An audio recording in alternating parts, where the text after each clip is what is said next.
قل هذه سبيلي أدعو إلى الله على بصيرة أنا ومن اتبعني وسبحان الله وما أنا من المشركين.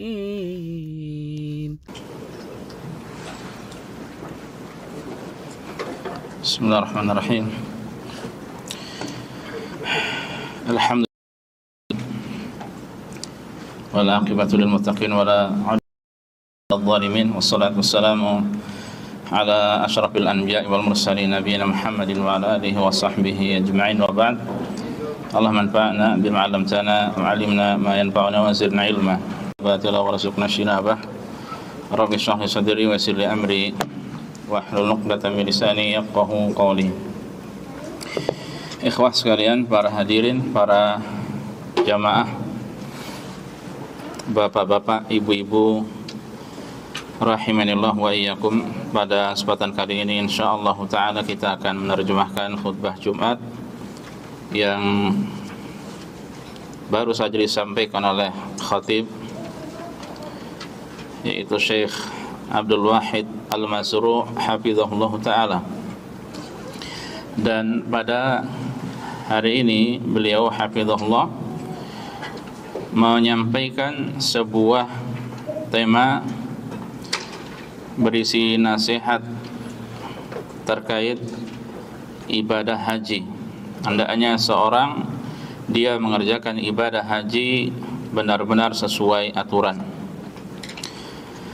Dan terkait beribadah atau mengerjakan ibadah haji sesuai aturan, ini tidak lepas dari dua keadaan. Pertama adalah sesuai dengan aturan syariat yang ada di dalam Al-Quran, ada di dalam hadis Rasulullah SAW. Siapa yang berhaji tidak sesuai dengan aturan syariat, maka hajinya tidak akan mabrur. Ini modal yang sangat penting. Dan Rasulullah SAW mengatakan, "Lita'khudhu anni manasikakum." Hendaknya kalian mengambil manasik haji kalian dariku. Adapun yang kedua adalah sesuai dengan aturan yang telah diberlakukan oleh pemerintah Arab Saudi. Dan ini tujuannya untuk kemaslahatan umum. Tidak bisa dibayangkan seandainya pemerintah Arab Saudi tidak membuat aturan untuk melaksanakan ibadah haji. Niscaya akan terjadi banyak kekacauan, keburukan, hal-hal yang tidak diinginkan. Maka itu diantara peraturan yang kita ketahui bersama bahwa pemerintah Arab Saudi membuat aturan la hajja bila tasrih. Ya, tidak boleh berhaji kecuali harus dengan tasrih. Sehingga ini termasuk dari kewajiban yang harus dipenuhi oleh seorang yang hendak berhaji. Seandainya dia tidak mampu untuk mendapatkan tasrih, maka hakikatnya belum terpenuhi padanya syarat-syarat wajib haji. Dengan kata lain, belum mampu untuk mengerjakannya. Dan untuk poin kedua inilah yang disampaikan oleh khatib pada kesempatan kali ini, yaitu berhaji sesuai dengan aturan yang diperlakukan oleh pemerintah Arab Saudi, dan itu untuk kemaslahatan yang sangat besar. Ikhwah sekalian, khatib tadi setelah memulai khutbahnya dengan pujian pada Allah dan salawat atas Rasul sallallahu alaihi wasallam, beliau membawakan firman Allah yang ada di dalam surat An-Nisa ayat ke-59.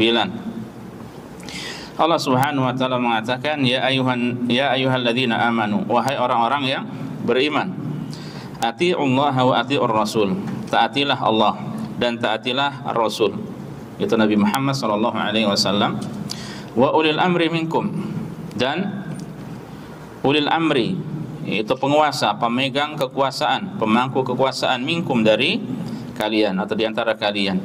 Fa in tanaza'tum fi syai'in farudduhu ila Allahi war Rasul in kuntum tu'minuna billahi wal yawmil akhir, dzalika khairu wa ahsanu ta'wila. Dan jika kalian berbeda pendapat tentang sesuatu, maka kembalikanlah kepada Al-Quran dan pada Rasul, yaitu pada sunnahnya sepeninggal beliau, jika kalian benar-benar beriman pada Allah dan hari akhir, karena yang demikian itu lebih baik bagi kalian dan lebih baik akibatnya. Di sini Allah Subhanahu wa taala terkhusus pada awal-awal ayat memerintahkan orang-orang yang beriman untuk taat, ya, kepada Allah, taat pada Rasul. Tapi ketika memerintahkan taat pada ulil amri, kepada pemangku kekuasaan, Allah tidak mengatakan wa ati'u ulil amri, tapi wa ulil amri. Ini menunjukkan bahwa taat pada ulil amri, pada penguasa, itu harus sesuai dengan ketaatan pada Allah, harus sesuai dengan ketaatan pada Rasul sallallahu alaihi wasallam. Itu dalam hal yang ma'ruf. Dan di antara perkara ma'ruf, di antara perkara baik terkait masalah ibadah haji ini adalah berhaji dengan tasrih. Para jamaah sekalian rahimanillah wa iyyakum, yang dimaksud dengan al-wulat ataupun ulil amri, mereka adalah, yang pertama adalah para penguasa atau pemimpin, para amir, para hakim. Dengan kata lain, yang pertama adalah al-umara, yaitu para pemimpin. Adapun yang kedua adalah al-ulama, yaitu para ulama. Ulama menjelaskan hukum, adapun yang melaksanakan adalah penguasa. Kewajiban kita taat pada mereka. Sekali lagi dalam hal yang ma'ruf, dalam hal yang ma'ruf. Dan kalau kita perhatikan para jamaah rahimanillah wa iyyakum, selain di ayat Al-Qur'an ini banyak sekali hadis-hadis Rasul sallallahu alaihi wasallam yang memberitakan kita untuk taat pada penguasa.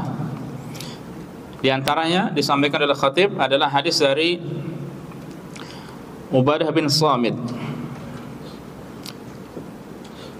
Jadi ada seorang menemui Ubadah bin Samit ketika dalam keadaan sakit. Kemudian orang-orang itu dia meminta kepada Ubadah bin Samit, seorang sahabat mulia, Ubadah bin Samit radhiyallahu ta'ala anhu, untuk menyampaikan sebuah hadis yang pernah beliau dengar dari Nabi sallallahu alaihi wasallam. Kemudian Ubadah mengatakan, Nabi sallallahu alaihi wasallam pernah menyeru kami, ya, untuk masuk Islam. Ya, beliau mendakwahi kami. Kemudian kami akhirnya pun berbaiat pada beliau, ya, berbaiat pada beliau. Dan di antara baiat yang beliau sampaikan pada kami, yang janji setia yang harus kami perhatikan adalah, yaitu an bay'ana ala sam'i wa ta'ah, bahwa beliau membaiat kami untuk mendengar dan taat, fi mansyatina wa makrahina, baik dalam keadaan suka maupun tidak, ya, dalam keadaan suka maupun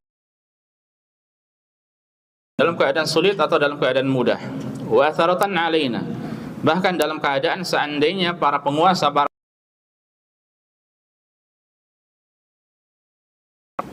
ya, tetap diperintahkan untuk taat.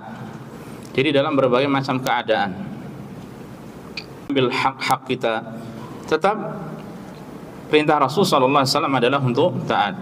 Wa alla nunazi al-amra ahlah, dan tidak diperbolehkan bagi kita untuk merebut kekuasaan orang yang sah, mereka yang memiliki kekuasaan secara sah. Ini tidak diperbolehkan untuk direbut. Illa antara kekufuran yang sangat jelas, dan kalian benar-benar memiliki burhan, petunjuk, dalil yang kuat, bukti yang nyata dari Allah Subhanahu wa taala terkait hal tersebut. Ya, kalau dalam keadaan satu ini seperti itu, maka boleh. Hanya saja ini ada fikih, tentu saja tetap di bawah petunjuk para ulama.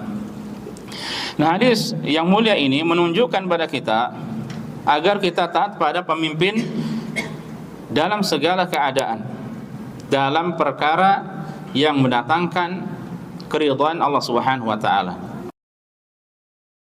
Ini menjelaskan kepada kita agar kita tidak keluar dari ketaatan pada mereka, ya, tidak merebut kekuasaan kaum muslimin, karena hal tersebut bisa menyebabkan terjadinya pertumpahan darah. Ya, satu darah saja yang ditumpahkan itu lebih berat di sisi Allah Subhanahu wa taala, ya, daripada hilangnya dunia dan seisinya. Ya, hilangnya dunia dan seisinya ini lebih ringan bagi Allah. Satu jiwa seorang muslim yang meninggal dunia, yang dibunuh tanpa haknya. Kemudian Rasul sallallahu alaihi wasallam di hadis yang lainnya mengatakan, usikum bitaqwallahi was-sam'i wat-tha'ah. Di dalam hadis Al-Irbad bin Sariyah, beliau mengatakan, aku wasiatkan kalian, pertama bertakwa pada Allah. Kemudian yang kedua, was-sam'i wat-tha'ah, untuk mendengar dan taat. Untuk mendengar dan taat. Di hadis yang lain beliau mengatakan, isma'u ati'u, dengarkan dan taati. Di hadis yang lain Rasulullah SAW mengatakan, man ata'ani faqad ata Allah. Siapa yang taat padaku maka sungguh dia telah taat pada Allah. Wa man asani faqad asallah. Dan siapa yang durhaka kepadaku sungguh dia telah durhaka kepada Allah. Wa man yuti'il amira faqad ata'ani. Siapa yang taat pada amir, pada pemimpin, pada pemerintah yang sah, maka sungguh dia telah taat padaku. Wa man ya'sil amir faqad asani. Dan siapa yang durhaka, tidak taat, bermaksiat pada amir, maka sungguh dia taat. Nah, ini diantara beberapa hadis dari Rasul sallallahu alaihi wasallam dari puluhan hadis-hadis yang lainnya yang banyak yang menjelaskan tentang pada pemimpin kaum muslimin. Dan hadis-hadis ini kalau diperdengarkan pada orang-orang yang berpemikiran khawarij atau mereka orang-orang yang takfiri, ya, yang mengajak untuk tidak taat pada pemerintah yang sah, maka bagi mereka ini ibaratnya adalah seperti petir yang menyambar telinga mereka, ya. Berat bagi mereka, sangat berat untuk didengarkan. Bahkan ya, di antara ulama ada yang mengatakan di antara cara untuk mengetahui bagaimana keyakinan pemerintah yang sah adalah bacakan hadis-hadis ini, sampaikan. Ketika dia tidak nyaman, ketika dia nyaman atau dia merasa gerah, menunjukkan berarti ada sesuatu di dalam dirinya terhadap ketaatan pada pemerintah. Padahal itu adalah, ya, terdapat kemaslahatan yang besar bagi umumnya kaum muslimin. Katakan bahwa ketika Islam berpecah menjadi 73 golongan, maka yang 72 golongan ini semuanya mengajak, adapun yang mengajak taat kepada pemerintah dalam hal yang ma'ruf, dalam hal yang baik, hanyalah satu golongan saja, yaitu masalah ketaatan kepada pemimpin, ya, mereka atau seorang tersebut. Karena hal tersebut maka ditinggalkan oleh ulama yang lainnya. Karena itu diantara, ya, tanda bahwasanya orang tersebut khawarij, ya, pada dirinya. Tapi kita tidak membahas panjang lebar tentang masalah ini. Kemudian Khatib kemudian melanjutkan ini sebagai muqaddimah bahwa siapa saja yang hendak mengerjakan ibadah haji, dia wajib berkomit, dia wajib komitmen, dia wajib mengikat dirinya, dia wajib mengikuti aturan-aturan, prosedur dan segala hal yang diwajibkan oleh negara. Dan itu untuk mengatur ibadah haji tersebut, untuk mempermudah ibadah haji tersebut. Demikian pula perlu diketahui bahwasanya semua aturan itu dibuat, direncanakan pada para jamaah haji, dan demi menjaga mereka semuanya, agar pelaksanaan ibadah haji itu menjadi benar-benar khidmah, khusyuk, baik, nyaman. Ya, dia benar-benar mengagungkan masalah ini, maka ini hakikatnya termasuk dari bagian min taqwal qulub. Yang demikian itu, siapa yang mengagungkan syiar-syiar Allah, maka sungguhnya itu termasuk dari ketakwaan hati, ya. Dan para ulama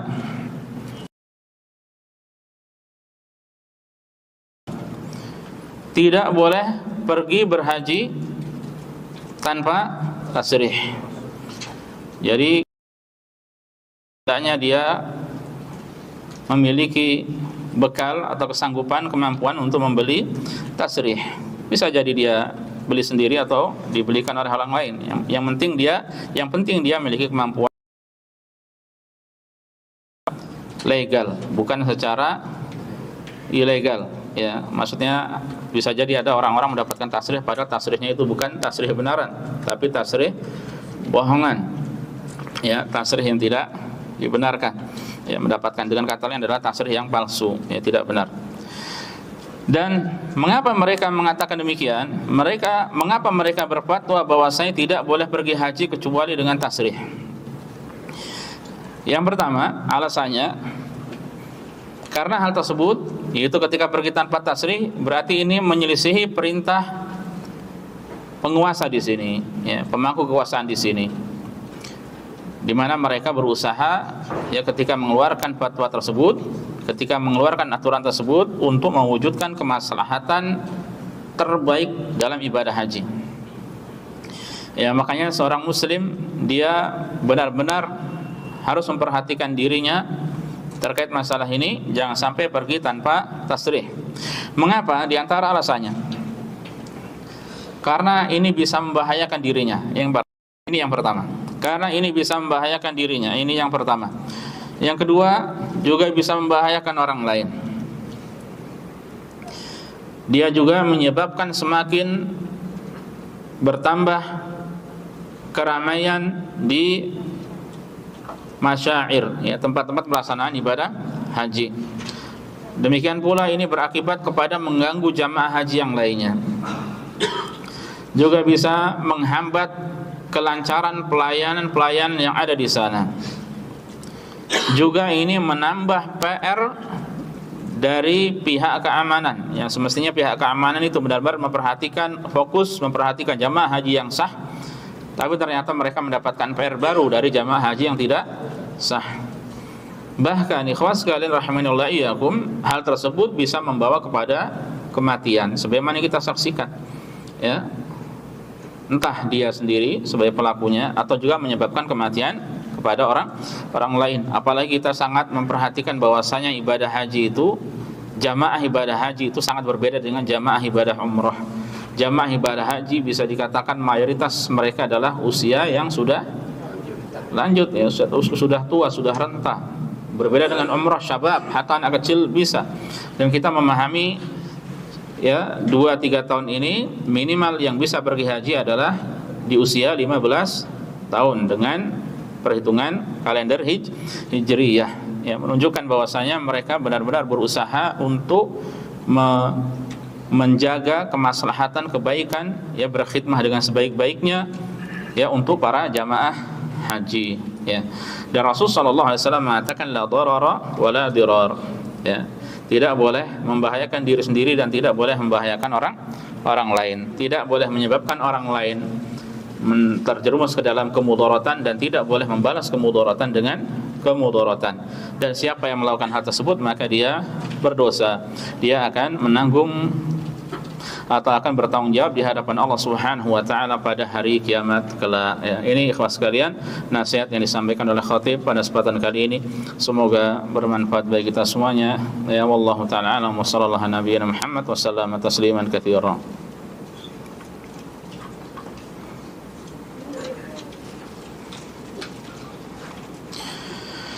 Baik, ikhlas sekalian